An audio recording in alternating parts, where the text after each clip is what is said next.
l'estime de soi, n'attendez pas de moi un grand débat théorique, parce qu'en une demi-heure, c'est ingérable, c'est pas possible. Et puis, surtout, je me disais que c'était pas trop l'objet et que je voulais vite arriver sur le PS. Cela dit, si on parle de l'estime de soi globalement et par rapport aux interventions précédentes, juste rassurer toutes les femmes de l'Assemblée, on tend vers l'égalité en ce qui concerne l'estime de soi. C'est vrai que souvent on entend parler que les femmes ont une estime d'elles-mêmes un peu plus faible que celle des garçons. Alors ça tend à diminuer, parce que jusqu'à maintenant les facteurs de risque étaient beaucoup plus élevés pour les filles, ce qu'on appelle des facteurs psychotoxiques. Les femmes reçoivent beaucoup plus de facteurs psychotoxiques, notamment par rapport à la beauté. Une femme doit être jolie, une sportive doit être jolie. Il faut savoir qu'aux derniers Jeux Olympiques de Londres, la boxe, on a exigé que les filles soient en jupe très courte. Voilà, c'était une exigence, une tenue réglementaire. Les filles devaient avoir des jupes très courtes. Bon, je ne sais pas comment ça sert pour faire de la boxe, mais en tout cas, c'était une exigence. Mais en tout cas, ce qui fait qu'on tombe vers l'égalité, c'est que les fonctionnements sociaux ont énormément évolué en un siècle. Et peut-être en défaveur des hommes, parce que maintenant les hommes doivent faire plus d'efforts pour séduire. Le mariage n'est plus quelque chose d'imposé et de forcé. Les hommes doivent séduire, parce que maintenant on a la liberté, tout au moins en France, de se marier avec qui on veut. Donc c'est un premier facteur qui devient un peu psychotoxique pour les hommes. Donc ils ont cette relation-là de séduction qui est plus intense qu'avant. Les hommes doivent aussi faire plus d'efforts pour être embauchés. Avant c'était simple, c'était l'entreprise familiale et le fils reprenait l'affaire de papa. Ça ne marche plus comme ça. Maintenant, soit le fils ne veut plus de l'affaire de papa ou il n'y a plus d'affaire de papa. Donc c'est pareil, les hommes doivent faire plus d'efforts, ça tombe moins qu'avant, moins facilement. Et les hommes doivent aussi faire plus d'efforts de mobilité, ils sont moins sédentaires, ils sont obligés de bouger, parce que justement il n'y a plus d'entreprise familiale. Donc maintenant il faut plus circuler, il faut plus se vendre en France ou à l'étranger pour trouver un emploi. Emploi qui n'est pas, d'ailleurs, ne va pas rester le même toute la vie normalement. Donc ce qui fait que la société de patriarche, elle s'écroule parce que l'homme est amené à bouger beaucoup plus. Donc tout ça, juste pour vous dire que comme ces fonctionnements sociaux ont énormément évolué, l'homme est en train de perdre de l'estime de lui-même. Tout ça fait que ça fait tomber des barrières, il n'a plus cette assurance, sécurité qu'il avait avant, alors que nous, les femmes, si on s'amuse à comparer, nous, c'est des libertés qui s'ouvrent à nous.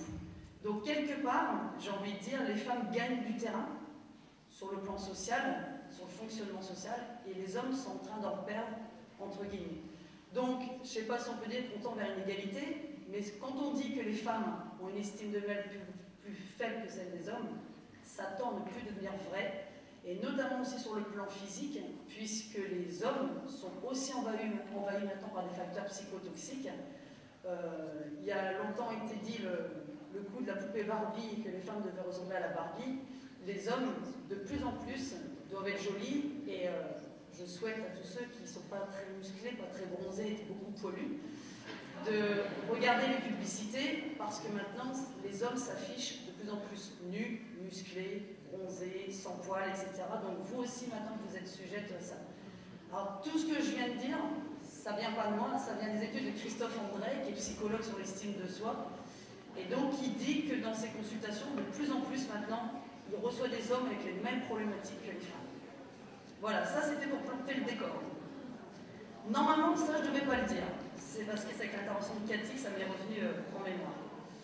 Alors, je ne vais pas revenir sur les termes égalité et réussite, même si, de mon point de vue, je préfère peut-être les termes équité, mais je n'ai pas envie de débattre sémantiquement sur ces termes-là. Par contre, j'ai envie de revenir sur le terme de tous. Le titre du forum, c'est égalité et réussite de tous. Et moi, ce tous, il m'interroge, et donc j'aimerais qu'on s'y arrête un petit instant. Cathy a ciblé donc la mixité, avec les dérives, hein, parce qu'elle a pu dire, donc on voit qu'il y a une différence entre les filles et les garçons. Donc, je vous ai juste mis une petite diapo qui montre bien comment les hommes et les femmes se perçoivent. Et quand Martine a parlé des épreuves ponctuelles où les filles étaient plus en réussite sur les épreuves ponctuelles au bac, je Je me dis, ça renvoie un petit peu ça, c'est que si une fille s'inscrit à une épreuve ponctuelle, c'est qu'elle sait qu'elle est prête et qu'elle sait qu'elle est compétente. Un homme, fort de ses super pouvoirs, s'inscrit, même s'il n'est pas sûr de lui, il tente. Voilà, donc je pense que c'est une des raisons qui peut expliquer. Donc sur cette photo, ne voyez aucune ressemblance avec des personnages ici présents. Alors, moi je représente un peu le groupe santé, il y a beaucoup de personnes du groupe santé ici et je les remercierai au cours de mon discours. Le groupe santé existe depuis plusieurs années et depuis 4 ans on travaille sur un axe sur les élèves à besoins éducatifs particuliers. Donc ces élèves à besoins éducatifs particuliers dans le groupe santé ce sont notamment les élèves en situation de handicap, que ce soit des handicaps moteurs, cognitifs, sachant que l'obésité fait partie du handicap pour nous en EPS aussi. Et donc, il y a un travail de réflexion qui est mené sur ces élèves-là à besoins particuliers. Ce travail, il est mené plus particulièrement par Benoît Berton, qui est mon copilote. Alors, en dehors de cette approche précise en groupe santé sur les élèves à besoins particuliers, je vous ai dit que moi, j'étais sensible aux tous, c'est-à-dire tous les élèves, tous les autres élèves qui n'ont aucune spécificité particulière. C'est-à-dire les élèves qu'on appelle les ordinaires, les classiques, les normaux, bref, les 99,5% de nos élèves. Donc, je me dis que ces élèves-là doivent réussir et méritent une attention tout aussi particulière que les élèves à besoins éducatifs particuliers. Alors, vous allez me dire, oui, puisque c'est nos élèves, puisque c'est ce qu'on a au quotidien, on fait. On sait s'occuper d'eux, on fait, tout le monde fait. Et pourtant, j'ai envie de dire que si tous les enseignants étaient des Monsieur Jourdain de l'éducation à la santé et de la prise en compte de l'estime de soi de ces élèves, eh ben, il n'y aurait plus de problème d'inégalité et il n'y aurait plus de problème d'échec. Mais il y en a toujours. Donc c'est qu'on n'est peut-être pas si bon que ça. Alors je me dis, on fait, on peut faire encore mieux, et mon intervention, elle va essayer de dire comment on peut cibler et s'assurer de notre efficacité professionnelle à chaque instant, à chaque cours. Comment on sait si on assure une égalité ou une équité et une réussite de tous. Alors, le choix du groupe santé pour répondre à cette question, cette prise en compte de tous les élèves, c'est de favoriser l'estime de soi des élèves. Alors, juste avant de parler de l'estime de soi, la santé dans le groupe santé, on l'entend selon la définition de l'OMS, l'Organisation mondiale de la santé, qui est donc un état de complet bien-être physique, mental et social et ne consiste pas en une absence de maladie ou d'infirmité. Vous savez bien qu'en EPS, on est sur une prévention primaire, on ne soigne pas des malades. On est sur une prévention primaire. J'ai souligné mental et social parce que l'estime de soi, ça concerne le mental et le social. Vous allez voir après pourquoi. Donc, par rapport à l'estime de soi, j'aurais pu vous en parler en long en large, mais je ne peux pas. Donc, tant mieux pour vous. Mais il y a de nombreuses études qui ont démontré et qui démontrent encore aujourd'hui que l'estime de soi est un facteur essentiel dans la réussite scolaire des élèves. Un élève qui a une bonne estime de lui-même réussit. Un élève qui n'en a pas une ne réussit pas. C'est très, très, très corroboré. Donc, que ce soit des élèves fragiles ou pas fragiles, c'est pas parce qu'on est fragile qu'on a une mauvaise estime de soi, c'est pas parce qu'on est dans un milieu social défavorisé qu'on a une mauvaise estime de soi, c'est pas aussi simple que ça. Mais en tout cas, celui qui n'a pas une bonne estime de lui-même réussit moins bien que celui qui en a une bonne. Alors, puisque je parle depuis à plusieurs reprises d'estime de soi, je vais quand même vous définir rapidement ce que c'est l'estime de soi. Donc, pour pas qu'on se trompe, pour pas que derrière ce concept on mette n'importe quoi, parce que souvent, quand on parle d'estime de soi, on pense à une bonne tarte à la crème, on met tout dedans. L'estime de soi, c'est le truc à la mode, c'est un truc qui est en train de se déverser, qui est en train de se vulgariser, et ça devient une tarte à la crème. Et alors, il y en a qui s'en emparent, l'estime de soi, et du coup, ça devient une grosse coquille vide. Donc, dans cet œuf, il existe des choses. Actuellement, il y a de nombreux journaux qui vulgarisent cette estime de soi au quotidien. Il faut qu'on se sente beau, il faut qu'on se sente bon, enfin, ça c'est une vulgarisation. Nous, ce qui nous intéresse, c'est dans l'enseignement, comment on prend compte cette estime de soi.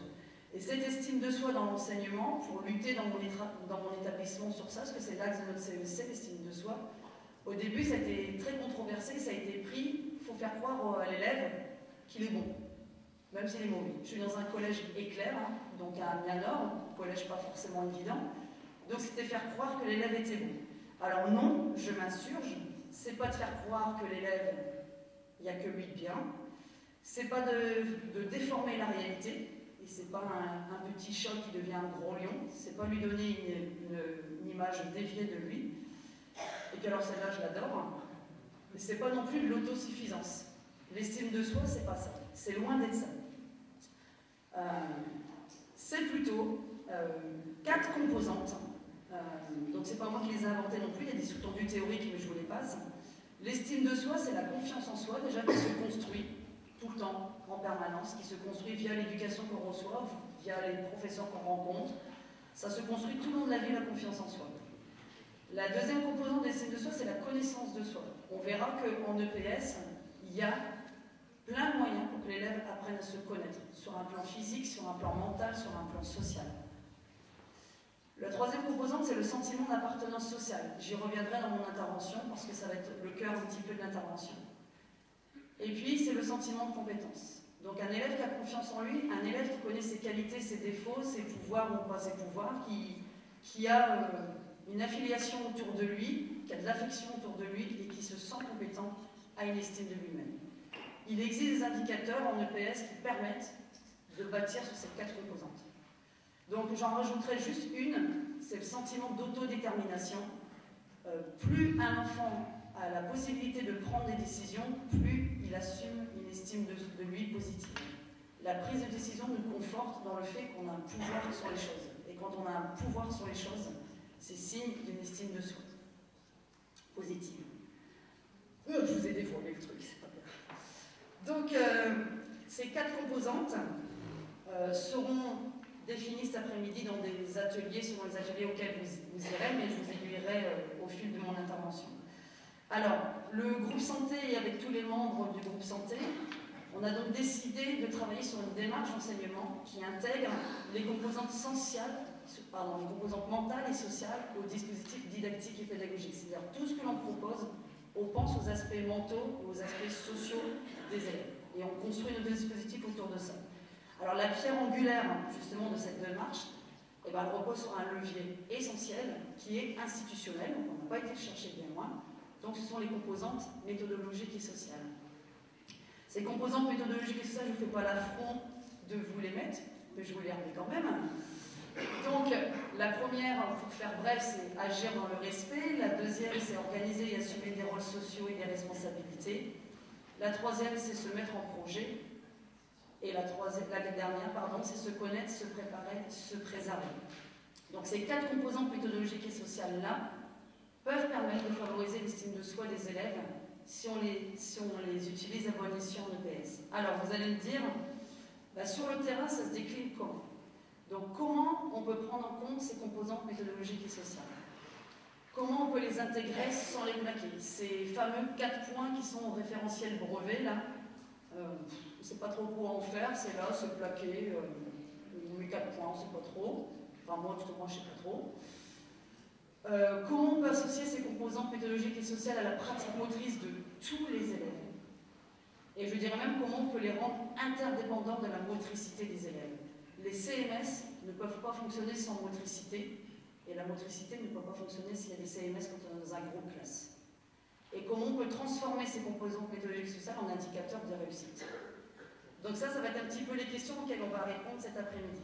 Alors, quand on parle de réussite, les réussites, on les place à 3 niveaux dans le groupe santé.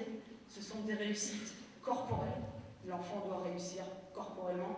Ce sont des réussites collectives, parce que l'élève est dans une classe, il n'est pas tout seul à agir, il doit donc réussir collectivement, et il doit réussir scolairement, il doit valider des compétences, ou il doit avoir une bonne note.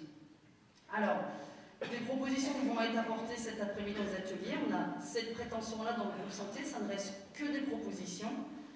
Donc je remercie à ce moment-là Michael Brégéant qui va intervenir aussi, avec Bruno Fagnoni, avec Julien Piette, avec Gaël Houdard et moi-même.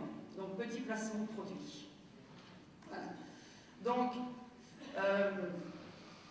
cette volonté de prendre en compte ces composantes pédagogiques et sociales-là, c'est pas fortuite, c'est pas parce que c'est institutionnel qu'on a décidé de décliner les CMS et de les prendre en compte pour décliner les signes de soi des élèves. C'est pas parce qu'il y a un inspecteur à côté que je me dis tiens, je veux parler de CMS. Rien à voir, c'est parce que sincèrement, je pense en toute sincérité que ces CMS-là sont indispensables à l'égalité et à la réussite de tous. Alors je m'en explique. J'aime bien lire des sujets un peu, on va dire, scientifiques, et il y a des apports scientifiques qui montrent que les climats scolaires qui soutiennent l'autonomie, qui permettent un sentiment de compétence, qui soutiennent l'affiliation, donc tous ces climats scolaires-là qu'on peut créer en tant qu'enseignant, hein, ça a une grande chance de stimuler la motivation intrinsèque des élèves. Donc plus on permet à l'élève de se sentir compétent, plus il se sent affilié à une classe, à un groupe, plus il est autonome, plus il est autodéterminé, plus il a des possibilités de s'autodéterminer dans le cours, plus l'élève a une stimulation de la motivation intrinsèque. Donc, on se dit à partir de là, quand on sait ça, donc c'est Suzanne Harter qui explique ça, que sur le terrain, si on réfléchit un petit peu, si on se pose, on se dit donc qu'il y a des organisations qui vont être plus apprenantes que d'autres. La façon dont on transmet les contenus, la façon dont on organise sa classe, la façon dont on organise ses groupes, qui ne sont pas faits de manière fortuite, au hasard, il y a donc des organisations plus apprenantes que d'autres. Il y a aussi donc des contextes d'apprentissage qui vont être plus consistants que d'autres. Et il y a des mises en scène didactiques qui se préoccuperaient plus de l'organisation sociale de la classe. Donc, cet après-midi, dans les ateliers, par exemple, vous verrez, on peut parler d'acrosport, on dit bah oui, acrosport, forcément, c'est collectif, donc forcément, ils travaillent ensemble. Bah justement, c'est pas si simple que ça. Le sport co, bah oui, forcément, un sport co, comme son nom l'indique, c'est du collectif, donc forcément, ils travaillent ensemble. Non, c'est pas parce qu'on est ensemble qu'on travaille ensemble. C'est pas parce que j'ai une classe mixte avec des filles et des garçons que je prends en compte la mixité. Ils sont ensemble, côte à côte. Mais est-ce qu'ils apprennent ensemble? Est-ce qu'ils réussissent ensemble? Je ne sais pas. Alors, par rapport à Suzanne Harter, donc, qui dit qu'il y a des climats scolaires à favoriser, elle continue en montrant que l'estime de soi des enfants ne dépend absolument pas du domaine, comment dire, je recommence, que l'estime de soi ne dépend pas de l'évaluation de soi. Voilà, l'estime de soi dépend du domaine auquel on accorde de l'importance. Si je donne un exemple, si vous êtes très bon en EPS, je suis élève, je suis très bon en EPS, mais le domaine physique ne m'intéresse pas du tout, le domaine sportif ne m'intéresse pas du tout, ça ne valorise pas mon estime de moi-même. Donc, je peux être très bon dans un domaine, mais si ce domaine-là n'a pas d'importance à mes yeux en tant qu'enfant, ça n'élève pas mon estime de moi-même. Par contre, si l'EPS et le domaine physique et le domaine sportif étaient un domaine important pour moi et que je ne serais pas bon, là, ça m'affecterait, parce que ce domaine-là, il est important pour moi. Mais ce qui est intéressant dans ce qu'a dit Suzanne Harter, c'est que quel que soit l'adolescent, donc plutôt collège, quel que soit l'adolescent qui est en face de nous, le domaine le plus important à ses yeux, à votre avis, c'est lequel? Non. Ça rejoint un peu le sexe. Mais je reconnais ton côté pervers, Thierry. Être avec ses amis, exactement. Que ce soit fille, garçon, que j'ai 13 ans, que j'ai 15 ans, que j'ai 16 ans, ce qui m'importe plus, c'est le domaine social. Il est extrêmement important pour un enfant, un adolescent, un futur adulte, qu'il soit reconnu par ses pairs et qu'il soit apprécié. J'ai envie de dire, c'est exactement pareil à l'âge adulte, qu'on ne se cache pas, qu'on ne se voile pas la face. Ce qui est important, c'est justement avoir des amis. Donc, par rapport à ça, comme c'est un levier très fort chez les élèves, ce domaine social, si on est toujours sur le terrain, on se dit qu'on peut s'ouvrir sur des dispositifs qui densifient les interactions. On doit donc penser nos dispositifs en disant en quoi ça peut densifier les interactions entre les élèves. Des dispositifs qui stimulent la coopération, parce que c'est ce qui les intéresse, ils veulent travailler ensemble. Des dispositifs qui fixent des protocoles d'échange. C'est-à-dire, c'est bien de les mettre ensemble, il faut cadrer, il faut savoir ce qu'on attend. On ne va pas être ensemble pour être avec son pote. On va être ensemble parce qu'on doit atteindre un objectif. On doit être compétent à la fin du cycle. On doit garder des objectifs d'apprentissage. Et donc, on doit zoomer sur des dispositifs qui donnent donc une meilleure chance de faire fructifier les ressources de chaque élève. Et il les fera fructifier s'il est avec. Alors, si on continue un petit peu sur les apports scientifiques, un monsieur, il y a très longtemps, en 1902, Coulet, a montré que le rejet social, justement, perturbe énormément notre autocontrôle. C'est-à-dire que dès qu'on est rejeté socialement, les troubles du comportement s'aggravent très très vite. Donc, un enfant qui est rejeté dans la classe est un enfant qui va très vite aggraver son comportement. Ça ne veut pas dire qu'il va se suicider, mais ça veut dire qu'il va aggraver, il va avoir des comportements plus à risque que d'autres. Donc, il faut savoir que quand vous êtes accepté socialement, quand vous sentez que dans la classe ça se passe bien, un enfant qui est bien accepté dans la classe, ça augmente un petit peu son estime de lui-même. C'est-à-dire, je me présente délégué, je suis élu, ça veut dire qu'on m'apprécie, ça augmente un peu son estime de lui-même. Donc voilà, ça va dans le bon sens. Si par contre, je suis rejeté, qu'on sent qu'on ne veut pas de moi, je ne suis pas élu délégué ou à chaque fois qu'on me dit bah, mettez-vous par deux, bah, je suis toujours le petit couillon qui reste, ou la petite couillonne, qui reste toute seule. Donc j'ai ce rejet social. Il faut savoir que là, par contre, ça affecte énormément l'estime de soi. C'est-à-dire quand on est accepté, ça augmente un petit peu l'estime de soi. Quand on est rejeté, ça affecte énormément l'estime de soi. Donc c'est absolument pas proportionnel. Donc par rapport à ça, quand on est conscient de ça, que le rejet, ça détruit assez rapidement, et si on est toujours sur le terrain, on se dit alors qu'on peut réfléchir sur l'impact des pratiques qui favorisent la constitution de groupes affinitaires. Allez, faites-moi 5 groupes de 4. Ça se met, et là il y en a un, personne n'en veut. C'est terrible. Grand moment de solitude pour l'enfant qui est à ce moment-là. Pareil, on demande à des élèves de se mettre par deux, on n'a pas trop réfléchi aux formes de groupement, on impose des groupes de deux et dommage, il y a un binôme qui ne va pas bien fonctionner, il ne fallait pas les mettre ensemble.